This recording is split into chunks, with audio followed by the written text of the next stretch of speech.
आन भरोसो। जब सब साधन वेद प्रतिपादित हैं तो उनमें आपका भरोसा क्यों नहीं है? श्रद्धा क्यों नहीं है? विश्वास क्यों नहीं है? तो गोस्वामी जी उत्तर दे रहे हैं, यह कलिकाल। वेद में कहे गए साधन तो बिल्कुल ठीक हैं, पर ये तो विचार करो, यह सामान्य युग नहीं तो कलिकाल है। कली दावा नले नाद्य साधनम भस्मतांगतम। कलयुग के प्रचंड दावानल में सारे साधन जलकर भस्म हो चुके हैं। युग की भयंकरता से सारे साधन किसी न किसी दोष से ग्रसित हो चुके हैं। केवल एकमात्र साधन है श्री हरि नाम। चाहे जितना कराल कलिकाल आ जाए, भगवान नाम की महिमा में अंतर नहीं पड़ेगा, नहीं पड़ेगा, नहीं पड़ेगा।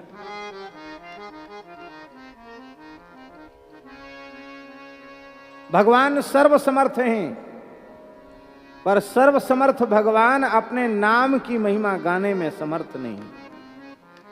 कहूं कहां लगी नाम बड़ाई, राम न सकहीं नाम गुण गाई।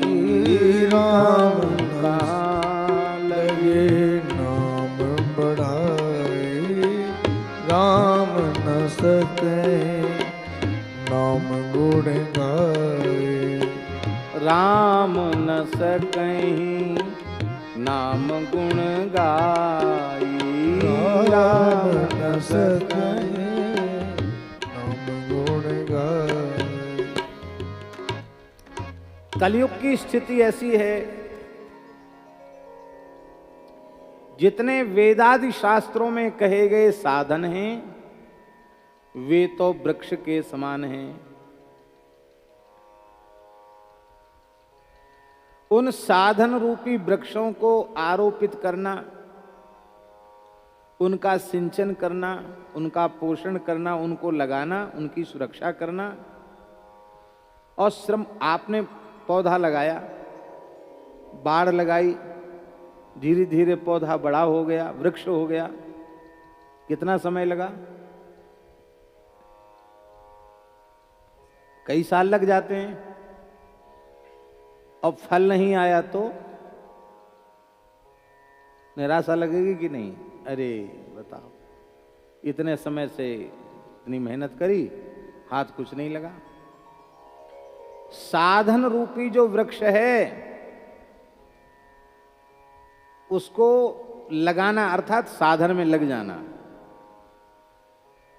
प्रमाद शून्य होकर साधन करके उसका सिंचन करना, और करने के बाद जब वृक्ष बड़ा हो जाएगा तो उसमें फल क्या लगेंगे? श्रम फल। उस साधन का श्रम ही हाथ लगेगा। जो परम फल भगवत प्रेम की प्राप्ति है, भगवान की प्राप्ति, वो नहीं होगा।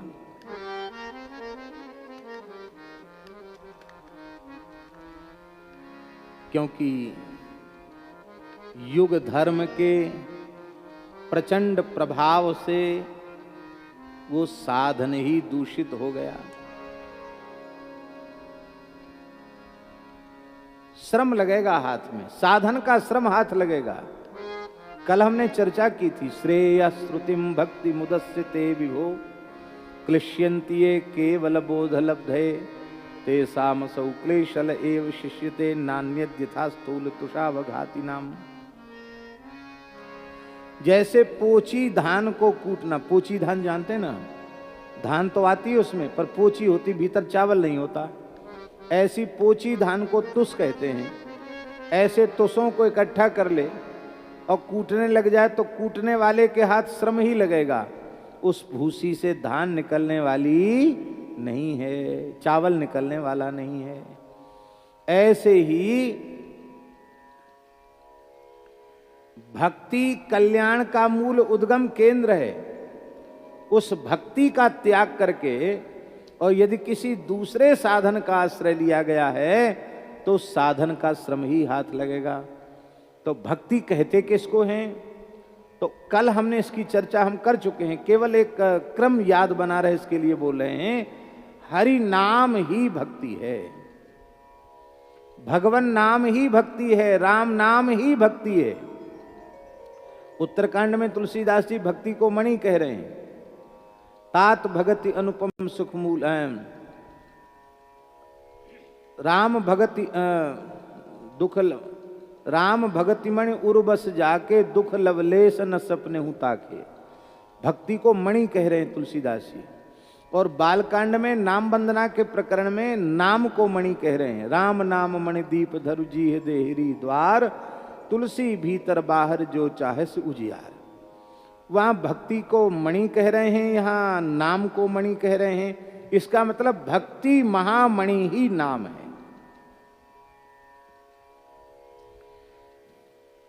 हमारे वृंदावन में आदित्य टीला पर श्री सनातन गोस्वामी जी महाराज विराजते थे।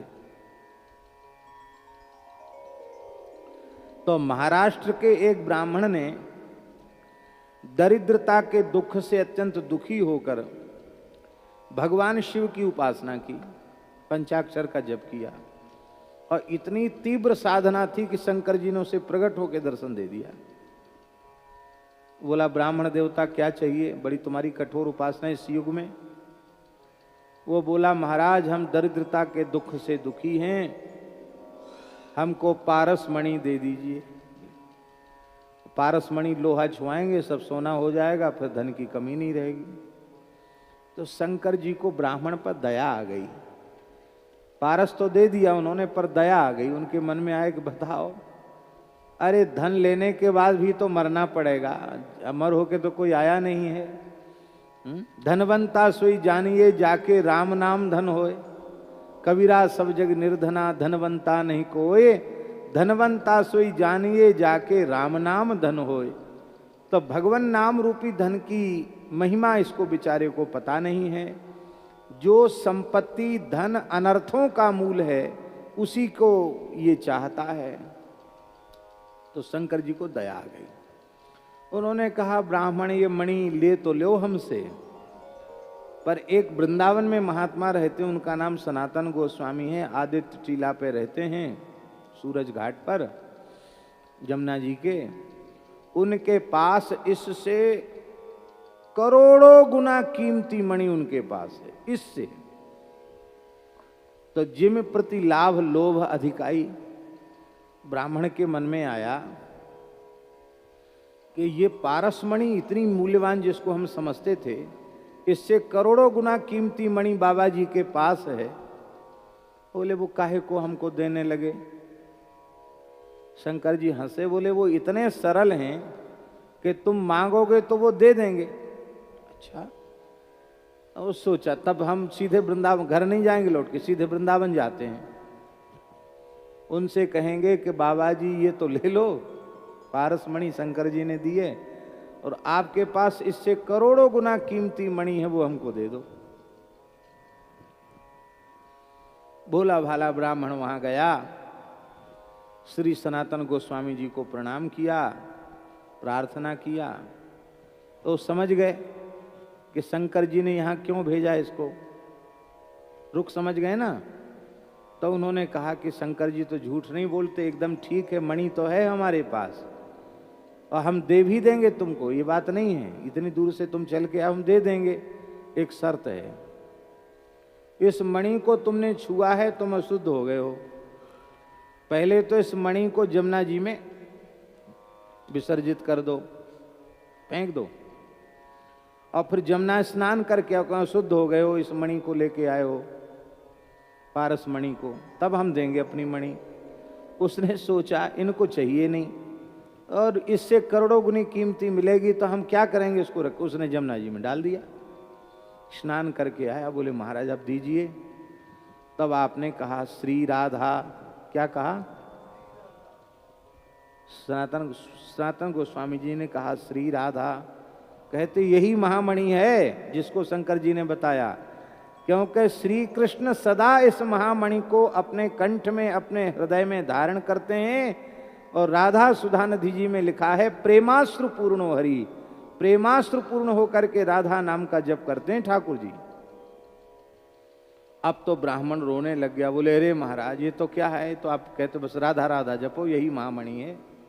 अरे आपने हमारी वो मणि भी नष्ट करा दी और यहाँ हमको ठग लिया। उसको विश्वास नहीं था।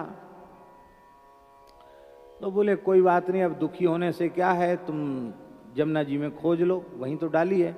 और बोले महाराज अथाह जल है, बड़े बड़े जहाज चलते हैं, था नहीं है पानी की, आज जैसी जमुना जी थोड़ी है, उस समय जमुना जी में जहाज चलते थे। अथाह जल है, कहाँ गई होगी, अब तो मुश्किल है, प्राण भले ही चले जाएं मणि तो मिलेगी नहीं। रोने लगा। तब आपने कहा कि जिस मणि की तुम इतनी महिमा गा रहे हो, ये वृंदावन तो कोटि कोटि चिंता मणियों से आच्छादित है। कहीं की भी एक मुट्ठी रज उठा करके, धूल उठा करके ले आओ। ब्राह्मण को विश्वास नहीं था, लेकिन फिर भी उसने एक मुट्ठी धूल उठाई और श्री सनातन गोस्वामी जी को दिखाया। कहा इसका प्रत्येक कण तुम्हारे पारसमणि से बढ़ करके है। लोहे को छुआया तो वो स्वर्ण हो गया। तब उसकी समझ में आ गया कि ये ऐसे दिव्य महापुरुष हैं कि जिनको धूल मिट्टी छू दें, रज छू दें तो पारसमणि बन जाए, ऐसे महात्मा हैं। चरणों में गिर गया। तब आपने उसको उपदेश दिया और कहा कि सर्वोत्तम संपत्ति तो श्री हरिनाम की संपत्ति है।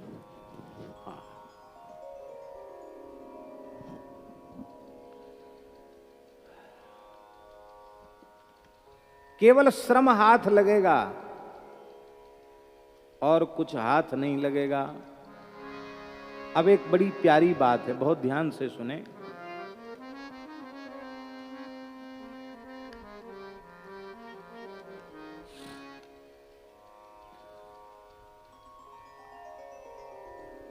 श्रीमद् भागवत में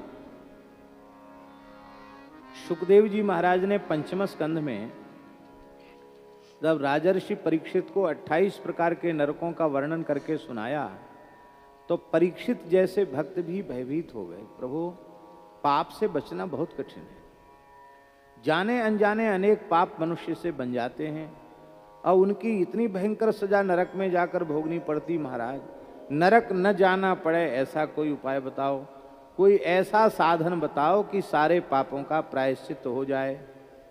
बहुत ध्यान से सुनना जो हम कहना चाहते हैं। तो सुखदेव जी बड़े प्रसन्न भये और उन्होंने पापों के 3 प्रायश्चित बताए। पहला प्रायश्चित बताया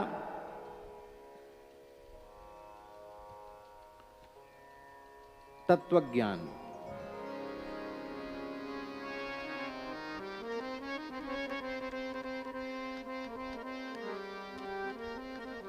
क्योंकि जब तक देहात्म भाव बना हुआ है, कर्तापना बना हुआ है, तब तक वह भोक्तापने से मुक्त नहीं होगा। और ये भाव जब समाप्त हो जाएगा तो भोक्ता नहीं रहेगा। और ये तब होगा जब आत्म स्वरूप में स्थिति हो जाएगी। इसलिए तत्वज्ञानम विमर्शनम,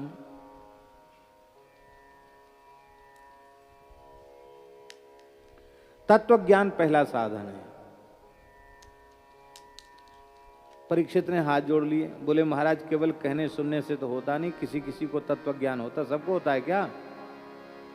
पुस्तकीय ज्ञान तो हो जाता पर तत्वज्ञान तो नहीं होता।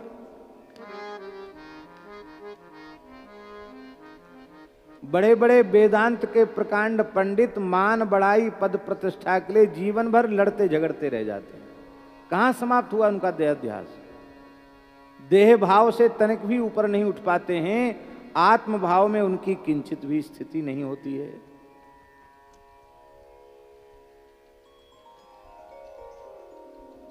इसलिए पहला साधन है तो सही, पर वो पहला साधन उसके सब अधिकारी नहीं है। साधन बहुत अच्छा है पर सब अधिकारी ना हो तो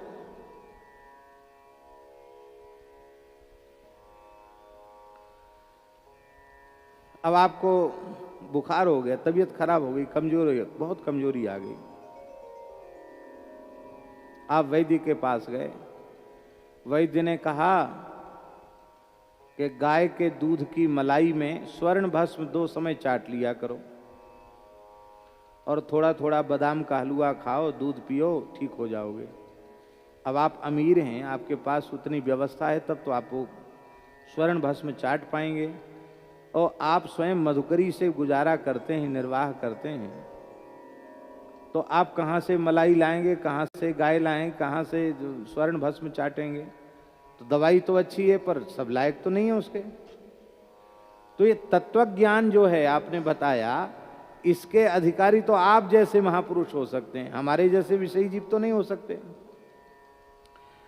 दूसरा बताओ साधन, तो पाप नाश का दूसरा साधन बताया, तपसा ब्रह्मचर्येण शमेन च दमेन च त्यागेन सत्य शौचाभ्याम यमेन नियमेन च देहवाग बुद्धिजम धीराः धर्मज्ञाः श्रद्धयान्विता हरन्त्यघम महदपि वेणुगुल्ममिवानलः। तपस्या ब्रह्मचर्य शम दम,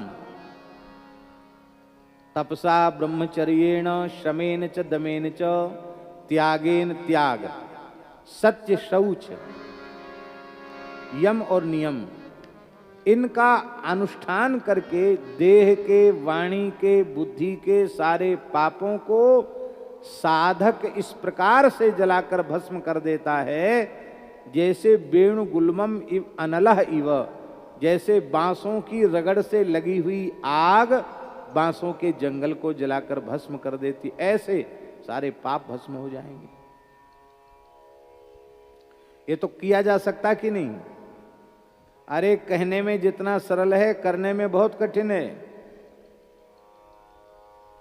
तपस्या करना बड़ा कठिन है, ब्रह्मचर्य का पालन कठिन है, शम दम अंतःकरण का निग्रह शम है, बहिरिंद्रियों का निग्रह दम है, वो भी कठिन है, त्याग भी कठिन है, सत्य का पालन भी कठिन है, बाहर भीतर की पवित्रता भी कठिन है, यम नियम भी कठिन है।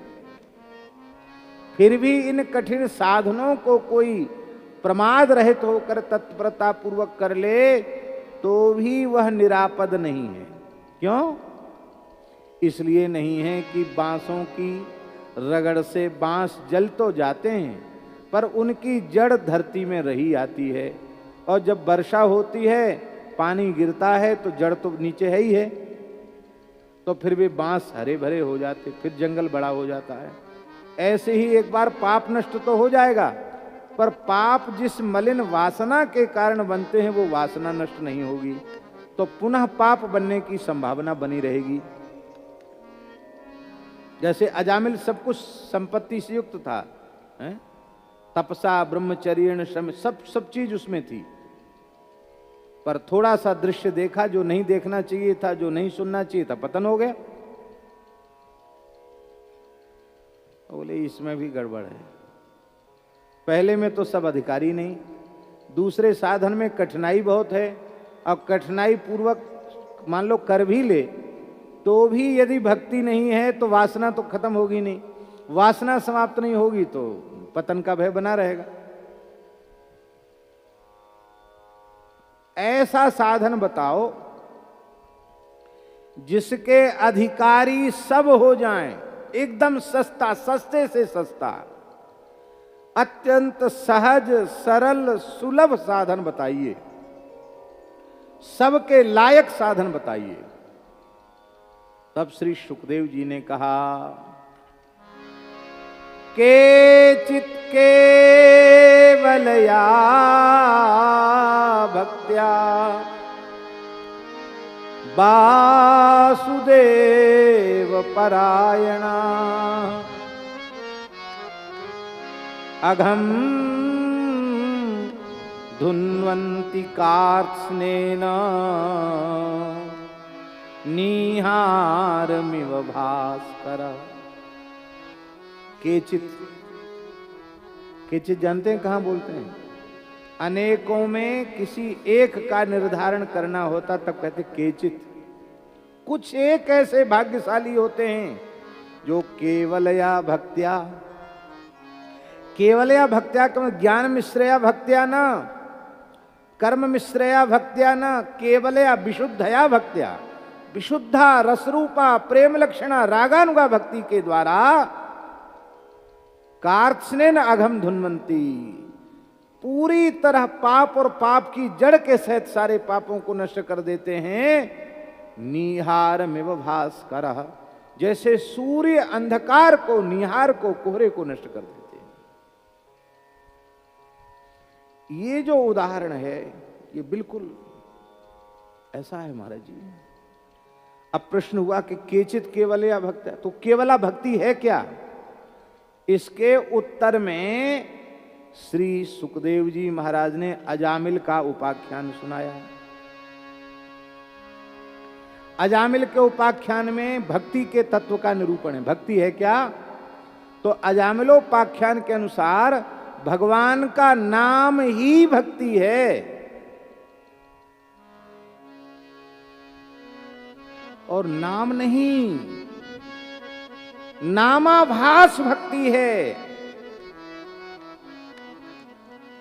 अजामिल ने नाम लिया होता तब ना, नाम कहां लिया? पुत्र के बहाने से नारायण नाम का उच्चारण किया।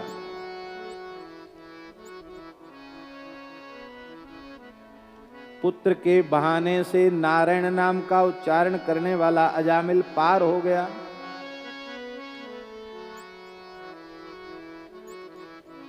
आहा,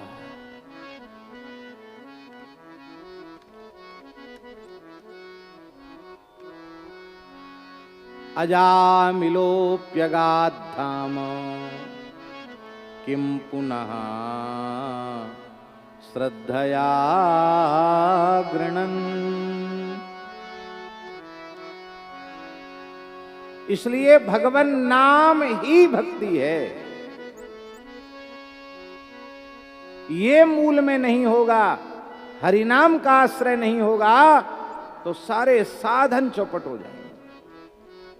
है श्रम फलनी परोसो, करो साधन, फल लगेंगे, श्रम के फल लगेंगे, प्रेम के फल नहीं लगेंगे, ज्ञान भक्ति वैराग्य के फल नहीं लगेंगे, श्रम हाथ लगेगा। भगवान का नाम सर्वोपरि है। हम लोगों की दृष्टि नहीं है। दृष्टि हम लोगों को भगवत कृपा से, गुरु कृपा से मिल जाए तो जितने भी साधन हैं उन समस्त साधनों में भी नाम ही मुख्य है। अब देखो कर्म मार्ग के साधन, कर्म कांड, आप किसी देवी देवता की पूजा करो,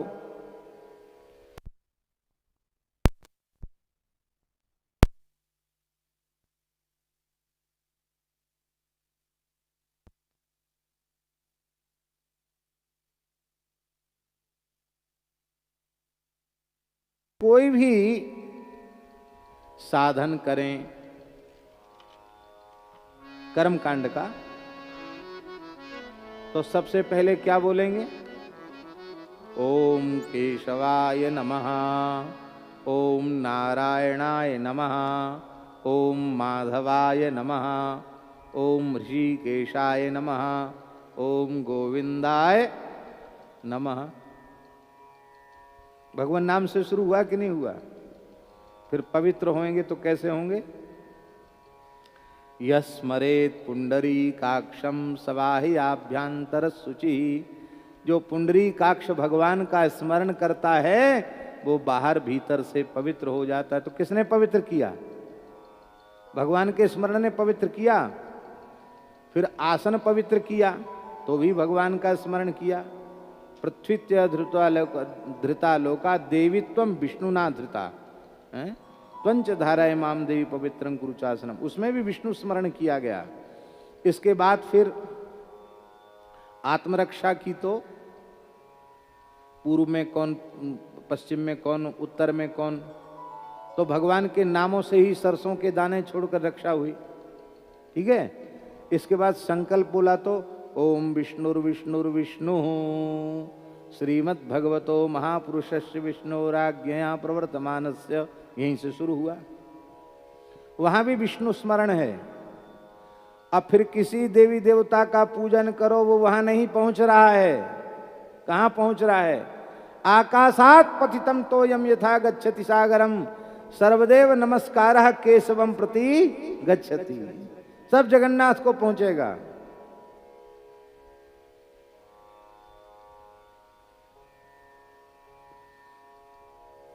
अब सब कर दिया, पूजा पाठ सब हो गई, ठीक है, हो गया, बढ़िया हो गया, षोडशोपचारण पूजा हो गई। अब अंत में क्या कहोगे? यस्य स्मृत्या च नामोक्त्या तपो यज्ञ क्रियादिषु न्यूनम संपूर्णताम याति सद्यो वंदे तमच्युतम। जिनके स्मरण से, बोले स्मरण से काम नहीं चलेगा, नामोक्त्या, नामोच्चारण से, तप यज्ञ आदि समस्त क्रियाओं के जितने भी न्यूनातिरिक्त दोष हैं वे उनका परिहार हो जाएगा, वे समाप्त हो जाएंगे। ऐसे भगवान को हम प्रणाम करते हैं। क्योंकि मंत्रतस् तंत्रतस् छिद्रम देश कालारह वस्तुतः सर्वम करोतु निश्छिद्रम नाम संकीर्तनम तब। मंत्र का दोष, तंत्र माने विधि का दोष, वस्तु का दोष, पदार्थ का दोष, देश का दोष, काल का दोष, समस्त प्रकार के दोषों का सर्वथा नाश भगवान नाम संकीर्तन कर देता है। नाम संकीर्तनम तब। नाम संकीर्तन संपूर्ण दोषों का विनाशक है। तो महिमा किसकी हुई? नाम की हुई कि नहीं हुई? पर हम कर्मकांड की महिमा समझते रह जाते, नाम की महिमा पर ध्यान ही नहीं देते। क्यों नहीं देते? हमको दृष्टि प्राप्त नहीं है। और करने के बाद यदि भगवान को अर्पित नहीं किया गया तो वो कर्म बेकार हो गया। हरि ही समर्पे बीनु सत्कर्मा, हरि ही समर्पे बिनु सत्कर्मा। भगवान को अर्पित करने से ही कर्म की महिमा है।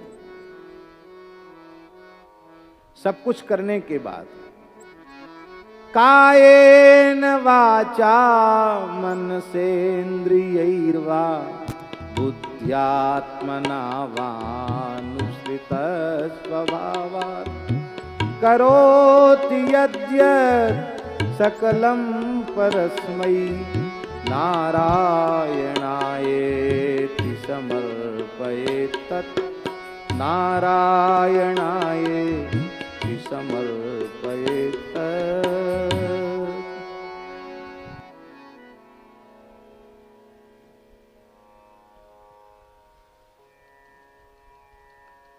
इसलिए भैया, इसीलिए गोस्वामी जी कह रहे हैं कि हमको तो केवल नाम पर भरोसा है।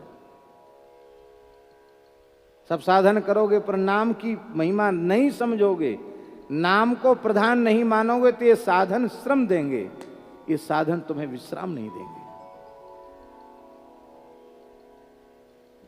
ज्ञान योग का साधन, ज्ञान योग के साधन में आपने तो उपनिषदों को प्राय देखा है, ब्रह्म को लक्षित करके और प्रत्यंचा चढ़ा करके प्रणव का उच्चारण करना है। प्रणव क्या है? बोलो। अरे नाम है कि नहीं है? तस्य वाचक प्रणव, उस परब्रह्म का वाचक प्रणव है। तो ज्ञान मार्ग के साधक भी प्रणव का आश्रय ले रहे हैं, नाम का आश्रय ले रहे हैं।